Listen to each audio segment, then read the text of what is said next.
आप सबको नमस्कार।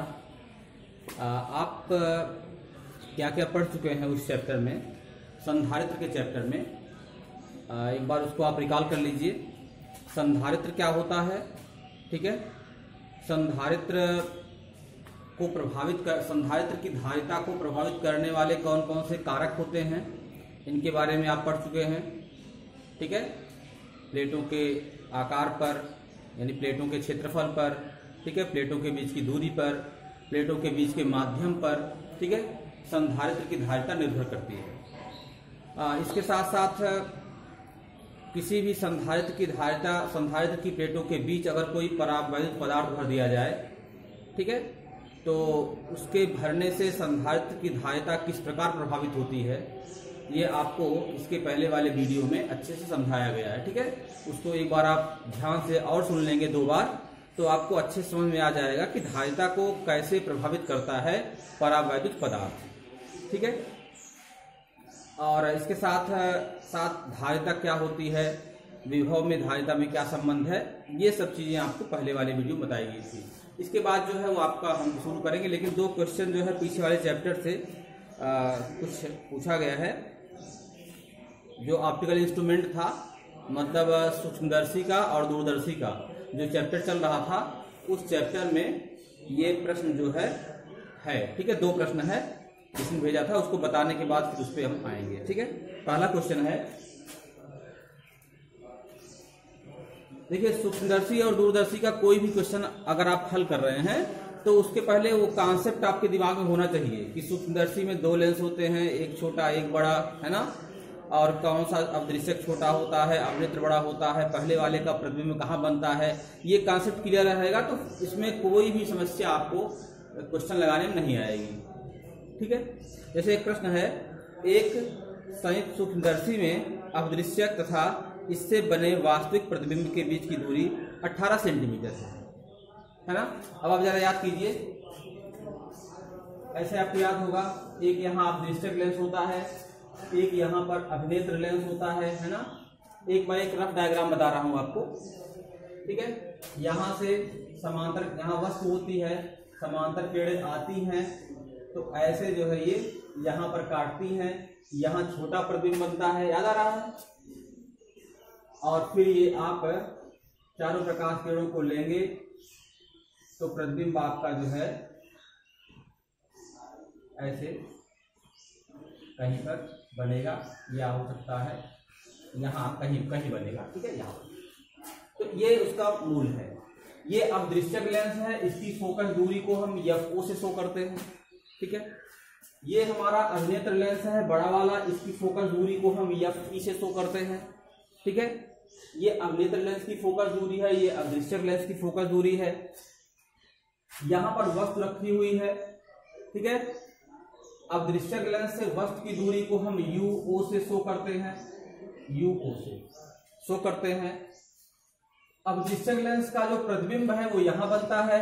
अवदृश्यक लेंस से प्रतिबिंब की दूरी, अवदृश्यक लेंस से प्रतिबिंब की दूरी का यूज कहीं पर पड़े तो आप यहां यूज कर सकते हैं, उसको VO होता है ये, ठीक है। ये जो दूरी है वो क्या है, अभिनेत्र लेंस से वस्तु की दूरी है, क्योंकि यही जो प्रतिबिंब आपका बना हुआ है अवदृश्यक वाला, यही अभिनेत्र लेंस के लिए वस्तु का काम करता है, तो इसको हम UE से शो करते हैं, ठीक है। और ये आपका हो जाएगा VE, है ना। इस तरह से होता है ये, ठीक है। क्लियर बात हुई। अब इसमें FO की वैल्यू दी गई है, क्या दिया गया है, FO = 0.4 सेंटीमीटर। FO = 0.4 सेंटीमीटर, अर्थात अवदृश्यक लेंस की फोकस दूरी 0.4 सेंटीमीटर है। और FE क्या दिया हुआ है, FE = 2 सेंटीमीटर, FE = 2 सेंटीमीटर और FO = 0.4 सेंटीमीटर। ये दोनों लेंस हैं। आपको पता है कि अवदृश्यक लेंस आपका छोटा होता है और अभिनेत्र लेंस आपका बड़ा होता है, ठीक है। अच्छा, इसमें कह दिया है कि अवदृश्यक लेंस और इससे बने वास्तविक प्रतिबिंब के बीच की दूरी 18 सेंटीमीटर है ना। मतलब अब दृश्यक लेंस यहाँ पर है और इससे बना जो वास्तविक प्रतिबिंब इसका है, इसकी दूरी यहां से लेकर यहां तक की दूरी, इसी को तो हम VO दिखाते हैं। तो सीधे VO हमको दे दिया हुआ है। VO की वैल्यू क्या होगी? VO is equal to 18 centimetre, ये दिया हुआ है। VO is equal to 18 centimetre दिया हुआ है। तो पूछ क्या रहा है? आवर्धन क्षमता, आवर्धन क्षमता दोनों कंडीशन में निकालनी है। ठीक है, आवर्धन क्षमता दोनों कंडीशन में, मतलब प्रतिबिंब जब स्पष्ट दृष्टि की न्यूनतम दूरी पर बन रहा हो तब उस समय आवर्धन क्षमता क्या होगी, और दूसरा प्रतिबिंब जब अनंत पर बन रहा हो तब उस समय आवर्धन क्षमता क्या होगी। इन दो कंडीशन में हमको आवर्धन क्षमता ज्ञात करनी है। ठीक है, आवर्धन क्षमता का जो सूत्र है वो आपको पता होगा, क्या होता है? M is equal to, note करते रहे यहाँ पे, M is equal to minus VO upon UO, minus VO upon UO in bracket 1 plus D upon FE। ये होता है जब प्रतिबिंब स्पष्ट दृष्टि की न्यूनतम दूरी पर बने, तब ये आवर्धन क्षमता का सूत्र लगता है। और दूसरा किसकी आवर्धन क्षमता है? ये संयुक्त सूक्ष्मदर्शी की आवर्धन क्षमता है। और दूसरा क्या होता है? Minus VO upon UO into D upon FE। ये दोनों फार्मूले हैं, दोनों फार्मूलों के अकॉर्डिंग, ठीक है, हमको आवर्धन क्षमता निकालनी है। M is equal to minus VO upon UO in bracket 1 plus D upon FE। दूसरा है M is equal to minus VO upon UO into D upon FE। मतलब दोनों में 1 का डिफरेंस है, बाकी कुछ डिफरेंस नहीं है। 1 को रखने पर, सॉल्व करने पर जो आएगा वही डिफरेंस दोनों में है। ठीक है, अब इसमें देखिए आपको क्या क्या पता है, क्या नहीं पता है। जो नहीं पता वो निकाल लीजिए। कैपिटल D की वैल्यू जो है वो 25 सेंटीमीटर होती है। इसमें आपको ये ज्ञात होना चाहिए, ये दिया नहीं रहता। स्पष्ट दृष्टि की न्यूनतम दूरी का मान 25 सेंटीमीटर स्वस्थ नेत्र के लिए फिक्स होता है। FG की वैल्यू तो दी गई है 2 सेंटीमीटर, VO तो दिया गया है 18 सेंटीमीटर। क्या नहीं पता? UO नहीं पता है। अगर UO नहीं पता है तो यही UO निकाल लेते हैं और निकाल करके इस सूत्र में रख देंगे अगर, तो हमको आवर्धन क्षमता मिल जाएगी। पहले कंडीशन में जब प्रतिबिंब स्पष्ट दृष्टि की न्यूनतम दूरी पर बनता है, और दूसरी कंडीशन में जब प्रतिबिंब अनंत पर बनता है, तो यहां पर हम मान रख देंगे अगर, किसका मान? UO का मान रख देंगे तो यहां से मिल जाएगा। तो हमें क्या करना है? हमको UO की वैल्यू निकालना है, हमको UO की वैल्यू निकालना है। ठीक है, चलिए UO कैसे निकलेगा? अब दृश्यक लेंस से वस्तु की दूरी निकालनी है, जबकि हमको अब दृश्यक लेंस से प्रतिबिंब की दूरी पता है और अब दृश्यक लेंस की फोकस दूरी पता है।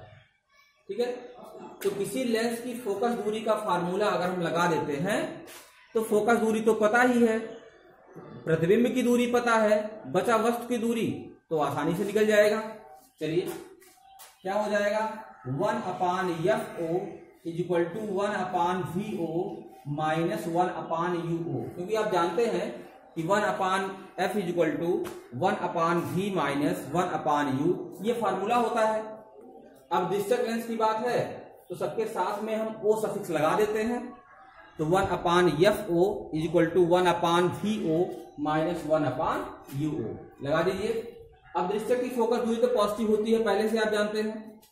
क्या हो जाएगा? 1/FO की वैल्यू है 0.4 सेंटीमीटर, 0.4 सेंटीमीटर FO की वैल्यू है, is equal to 1 upon VO, VO की वैल्यू क्या है? 18 सेंटीमीटर, ये हो गया 18 सेंटीमीटर माइनस 1 अपान UO, देख रहे हैं ना, 1 अपान UO हो जाएगा। अब क्या करेंगे? इसको यहां पर पक्षांतर कर लीजिए। ठीक है, ये यहां पर, अच्छा UO क्या होता है? निगेटिव होता ही है। अगर निगेटिव मान लेते हैं पहले से हम, तो पॉजिटिव में उत्तर आएगा इसका। मतलब UO का जो संख्यात्मक मान है, एक चीज ध्यान देना है, UO का जो संख्यात्मक मान है वही इस सूत्र में रखना है, क्योंकि इस सूत्र में चिन्ह जो है ऑलरेडी चिन्ह के साथ रखने पर ही ये मान आया हुआ है। अब यहाँ पर UO की वैल्यू निगेटिव आप रखेंगे तो ये पॉजिटिव में आ जाएगा। ठीक है।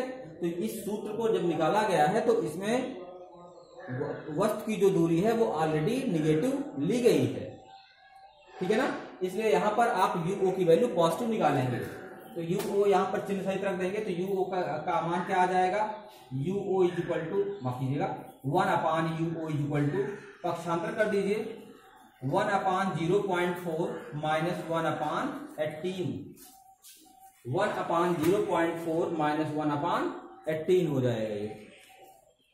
चलिए निकाल लीजिए। यहां पर 18 और 4 का लघुत्तम क्या हो जाएगा 36, तो 3.6 जो है इन दोनों का एलसीएम हो गया। अब यहां 0.4 से आप भाग देंगे 3.6 में, तो 4 9 36 हो जाएगा, 9 हो गया, माइनस 18 से भाग देंगे तो 18 दूनी 36 आ जाएगा 0.2। ये किसकी वैल्यू आई, ये 1/u की वैल्यू आई, तो 1/u इज इक्वल टू हो जाएगा 9 में से 0.2 घटेगा जब, तो क्या होगा 1/u बराबर 9 में से 0.2 घटेगा तो 8.8 बचेगा, 8.8 बचेगा, और यहां पर जो है 3.6 रहेगा ये, तो 1/u is equal to, decimal को हटाएंगे तो 88/36 हो जाएगा, 4 से डिवाइड करेंगे आप तो 22/9 हो जाएगा। 1/u, ये 1/u चल रहा है, ये क्या निकल रहा है, ये u निकल रहा है, ठीक है। तो 1/u की वैल्यू 22/9 है, तो u की वैल्यू क्या हो जाएगी 9/22, ठीक है। u की वैल्यू क्या हो गई 9/22। अब अगर हमको u प्राप्त हो गया है, ठीक है, और v तो ऑलरेडी प्राप्त है, तो VO और UO दोनों मान यहां रख देंगे जब हम दोनों सूत्र में, क्योंकि दोनों सूत्र में वही चीजें हैं, ठीक है।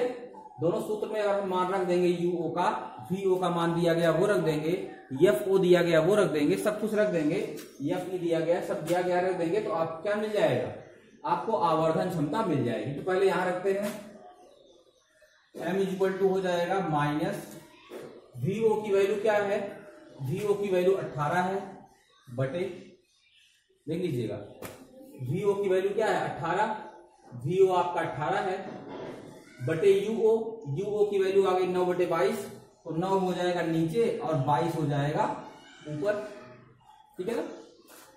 ब्रैकेट में 1 प्लस डी की वैल्यू 25 बटे FE की वैल्यू है 2 सेंटीमीटर, तो ये 2 हो जाएगा, क्लियर।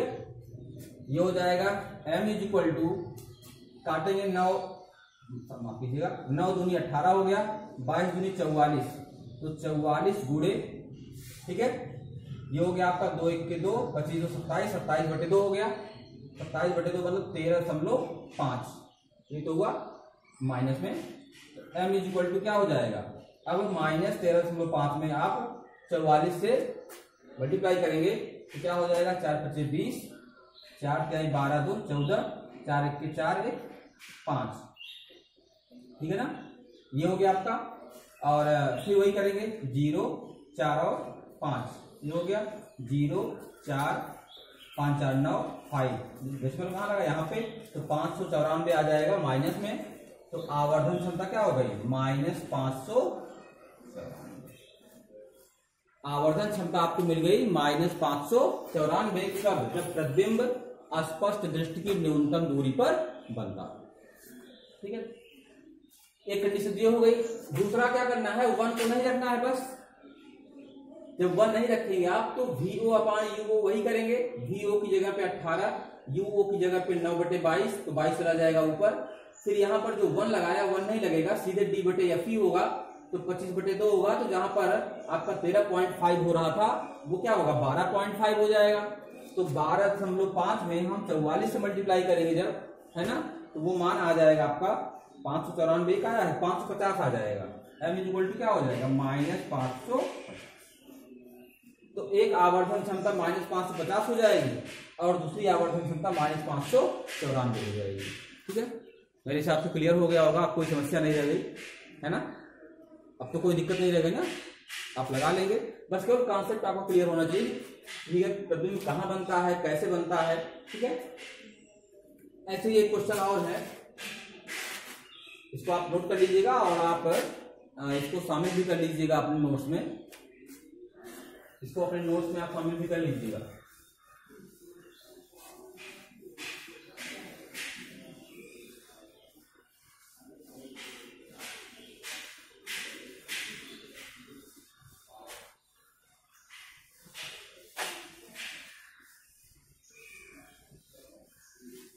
अगले हफ्ते में आपका एक टेस्ट होगा, ठीक है। अगले हफ्ते में मतलब सोमवार से शनिवार के बीच में एक टेस्ट आपका होगा, और टेस्ट कैसे होगा, उसमें क्या पूछा जाएगा, किस प्रकार के प्रश्न पूछे जाएंगे, कितने समय का होगा, मैं सब जो है आपको उसके जो रूल रेगुलेशन है बता दूंगा, ठीक है।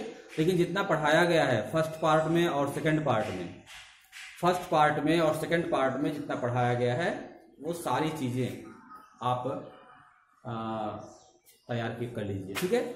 सब चीज़ें आप तैयार कर लीजिए, बहुविकल्पी से लेकर के अति लघु उत्तरीय प्रश्न तक, ठीक है, विस्तृत उत्तरीय प्रश्न तक कैसे लिखा जाता है, सारी चीज़ें आप जो है वो बना लीजिए, ठीक है। और फिर जो है आप मैं जब बताऊंगा, बोलूँगा, यहाँ से भेजूंगा, तो आप सॉल्व करके एक निश्चित टाइम में, फिक्स टाइम में आप भेजेंगे, ठीक है। दूसरा क्वेश्चन है, एक सूक्ष्मदर्शी के अदृश्य तथा अवनेत्र लेंस की फोकस दूरियां 1 सेंटीमीटर और 2 सेंटीमीटर है, ठीक है। अदृश्य लेंस की फोकस दूरी FO क्या है, 1 सेंटीमीटर।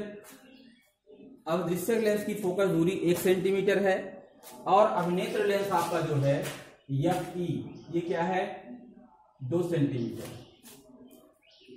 अब दृश्यक लेंस की फोकस दूरी 1 सेंटीमीटर है और अभिनेत्र लेंस की फोकस दूरी 2 सेंटीमीटर है। इनके बीच की दूरी 12 सेंटीमीटर। किसके बीच की दूरी? अब दृश्यक और अभिनेत्र लेंस के बीच की दूरी 12 सेंटीमीटर है तथा अंतिम प्रतिबिंब इनफाइनाइट पर यानी अनंत पर बनता है। अंतिम प्रतिबिंब कहां बनता है? अनंत पर बनता है। उस अवस्था में जब अंतिम प्रतिबिंब कहां बनता है? अनंत पर बनता है। अंतिम प्रतिबिंब जैसे ये आपका है, ये प्रतिबिंब कहां बनता है? देखिए इसको आप ये किरणें कहीं मिलती नहीं है, ये है ना। अंतिम प्रतिबिंब कहां बनता है? अनंत पर बनता है। अंतिम प्रतिबिंब जब अनंत पर बनेगा, ठीक है, तब उस अवस्था में इनके बीच की दूरी, दोनों लेंसों के बीच की दूरी मतलब यहां से लेकर यहां तक क्या है? 12 सेंटीमीटर है। अब आपको पता है कि सूक्ष्मदर्शी की लंबाई आपको बताई गई है। सूक्ष्मदर्शी की लंबाई, ठीक है, सूक्ष्मदर्शी हो या दूरदर्शी हो, उसकी लंबाई से आशय होता है कि उसमें जो दोनों लेंस प्रयोग में लाए गए हैं उनके बीच की दूरी, सूक्ष्मदर्शी के दोनों लेंसों के बीच की दूरी ही सूक्ष्मदर्शी की लंबाई कही जाती है ना। और इसका सूत्र होता है VO प्लस UE जब प्रतिबिंब स्पष्ट दृष्टि की न्यूनतम दूरी पर बनता हो, लिखवाया भी गया है। और दूसरा है जब प्रतिबिंब अनंत पर बनता हो, उस समय सूक्ष्मदर्शी की लंबाई होती है VO प्लस FE। अरे भाई ये प्रतिबिंब अनंत पर बन रहा है, अनंत पर प्रतिबिंब कब बनेगा? जब वस्तु रखी होती फोकस पर, क्योंकि फोकस पर रखी वस्तु का प्रतिबिंब ही तो अनंत पर बनेगा। इसका मतलब यह जो वस्तु आपकी है, जो अभिनेत्र लेंस के सामने है, यह अभिनेत्र लेंस के फोकस पर स्थित है, तो मतलब यह दूरी हो गई FE के बराबर, यह FE हो गई और यह VO है ही है, दोनों को जोड़ देंगे तो VO प्लस FE यही सूक्ष्मदर्शी की लंबाई हो जाएगी। ठीक है, तो क्या हो जाएगा? दिया हुआ है VO plus FE equal to 12 centimetre. VO plus FE equal to 12 centimetre दिया हुआ है।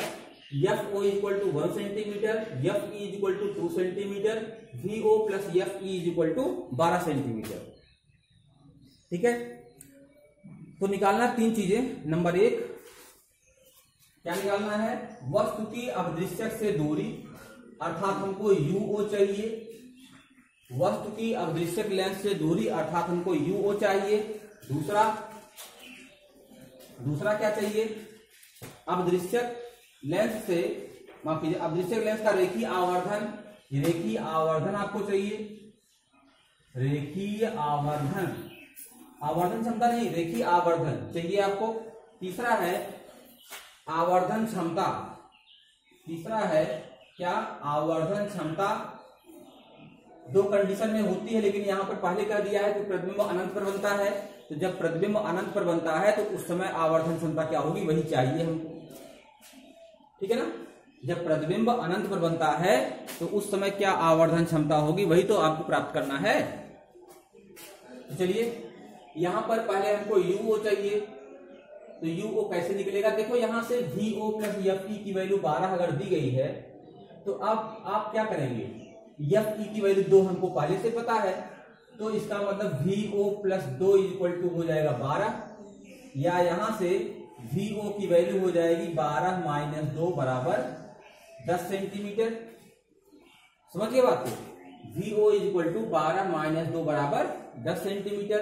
अब हमको VO पता हो गया, ठीक है, VO पता हो गया, UO निकालना है, FO दिया गया है। तो अब दृश्यक लेंस के लिए, ठीक है, फोकस दूरी का फार्मूला, लेंस की फोकस दूरी का फार्मूला 1/FO बराबर 1/VO माइनस 1/UO। FO की वैल्यू क्या है, 1 सेंटीमीटर है, तो 1/1 हो जाएगा, 1/1 का कोई मतलब नहीं, हो जाएगा 1 इक्वल टू 1/VO। VO मतलब क्या है, प्रतिबिंब की दूरी। VO देखो यहां निकाल चुके हो, 10 सेंटीमीटर है, 10 हो गया, माइनस 1/UO, UO निकालना ही है, इसको पक्षांतर कर लीजिए, तो 1/UO इक्वल टू 1/10 माइनस 1 हो जाएगा, 1 उधर चला जाएगा, 10 से गुणा करोगे तो माइनस 9/10 हो जाएगा, अरे 1 माइनस 10 होगा ना, तो माइनस 9/10 होगा, ठीक है। तो 1/UO की वैल्यू माइनस 9/10, तो UO की वैल्यू हो जाएगी 10 बटे माइनस में 10/9 सेंटीमीटर। ये पहले का आंसर हो गया, ठीक है, पहले पार्ट का उत्तर निकल गया। UO की वैल्यू क्या होगी, माइनस 10/9 सेंटीमीटर, ठीक है। यहां तक एक आंसर हो गया, आप क्या हो निकला, UO निकल गया। दूसरा है रेखीय आवर्धन। रेखीय आवर्धन आप समझ रहे हैं, ठीक है, किसका रेखीय आवर्धन, वही अदृश्यक लेंस का रेखीय आवर्धन। तो रेखीय आवर्धन का मतलब होता है कि प्रतिबिंब की लंबाई, जानते होंगे पहले से ही, प्रतिबिंब की लंबाई और वस्तु की लंबाई के अनुपात को हम क्या कहते हैं, रेखीय आवर्धन कहते हैं। प्रतिबिंब की लंबाई और वस्तु की लंबाई के अनुपात को क्या कहते हैं, रेखीय आवर्धन कहा जाता है। तो चाहे प्रतिबिंब की लंबाई और वस्तु की लंबाई निकाल लें, और चाहे VO अर्थात प्रतिबिंब की दूरी लेंस से और वस्तु की दूरी लेंस से, इसका रेशियो निकाले, दोनों बात एक ही तो हुई, समझ गए। अरे फार्मूला आप जानते होंगे, M equal to I/O equal to V/U, minus में होता है तो माइनस में भी आएगा, उसकी दिक्कत नहीं है। M equal to I/O equal to V/U है ना। तो ये जो है, अगर आपको आवर्धन I/O के बराबर होता है, तो वही आवर्धन जो है V/U के बराबर भी होता है। V की वैल्यू क्या हो जाएगी, V मतलब VO, अब दृश्यक लेंस से प्रतिबिंब की दूरी, अब दृश्यक लेंस से प्रतिबिंब की दूरी 10 सेंटीमीटर, 10 हो गया ऊपर, बटे UO की वैल्यू निकाला है हमने, क्या आया 10/9, उल्टा हो गया इसका, तो 9 आ गया ऊपर, माइनस में रेखीय आवर्धन क्या होगा, माइनस में 9 सेंटीमीटर, सेंटीमीटर नहीं सॉरी, माइनस में 9, रेखीय आवर्धन का कोई मात्रक तो होता नहीं, तो रेखीय आवर्धन कितना होगा, -9 होगा। क्लियर बात हो गई ना। 2 आंसर हो गए आपके 2 आंसर हो गए, एक तो रेखीय आवर्धन का हो गया और दूसरा हो गया UO का, तीसरा आवर्धन क्षमता है, ठीक है। तो आवर्धन क्षमता जो है, ठीक है, किसकी, सूक्ष्मदर्शी की आवर्धन क्षमता जब प्रतिबिंब अनंत पर बनता हो, सूक्ष्मदर्शी की आवर्धन क्षमता जब प्रतिबिंब अनंत पर बनता हो, उस समय ये फार्मूला होता है M बराबर क्या होता है, VO माइनस में VO/UO into D/FE, VO/UO into D/FE होता है। तो VO की वैल्यू दी गई है, VO की वैल्यू यहाँ पे 10 सेंटीमीटर है, माइनस UO की वैल्यू क्या है, UO की वैल्यू -10/9 है, यहाँ पर हम 10/9 कर देंगे, चिन्ह नहीं रखेंगे, चिन्ह यहाँ पर ऑलरेडी सूत्र में शामिल है, इंटू डी, डी की वैल्यू है 25 सेंटीमीटर, एफ ई की वैल्यू है 2।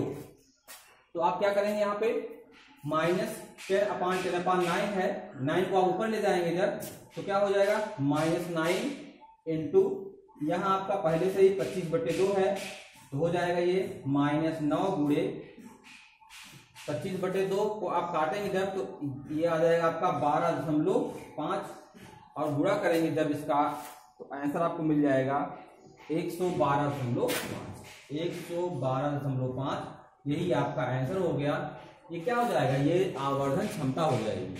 ठीक है, ये आपकी आवर्धन क्षमता हो जाएगी। तो तीनों आपके जो मान थे वो तीनों मान आपके निकल गए, कोई दिक्कत तो नहीं। ठीक है, तो ये दोनों आप सूत्र ये सूत्र जो थे उस पर बेस्ड सवाल थे, और बाकी सवाल तो बहुत आसान है, आप लगा लीजिएगा। लगाने के बाद अब जो बचा है मतलब किसमें, जो संधायत्र के चैप्टर में आगे पढ़ाना है वो अगले वीडियो में बताऊंगा। ज़्यादा लंबा हो जाएगा तो फिर अपलोड होने में दिक्कत आ जाएगी। तो इतना आपको बता दिया है, इसको आप नोट्स में आप शामिल कर लीजिएगा। बाकी अगला वीडियो जो है जब मिलेगा आपको, संधायत्र में जो बचे पोर्शन है वो आगे पढ़ाए जाएंगे। ठीक है, धन्यवाद।